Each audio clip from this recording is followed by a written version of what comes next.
मनसे अध्यक्ष राज ठाकरेंनी पंतप्रधान नरेंद्र मोदी यांच्या माफीनाम्याच्या वक्तव्यावरून जोरदार टीका केली आहे.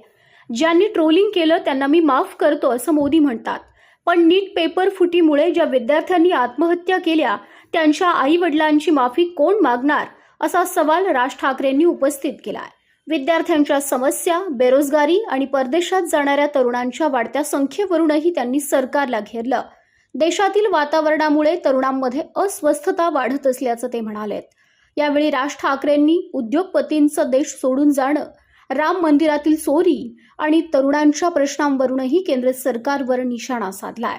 तरुणांना धर्मांध बनवू नका, त्यांना शिक्षण आणि रोजगाराच्या मार्गावर आणा असं आवाहनही राज ठाकरेंनी केलं.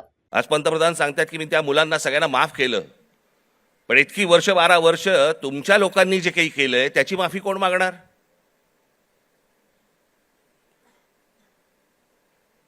जे विद्यार्थी तरुण तिकडे जंतर मंतरला बसले होते, त्यांची डोकी फोडली, ज्यांना लाठी मारले, लाठ्या काठ्या मारल्या, त्याचे आदेश देणारे जे लोक होते ते कधी माफी मागणार?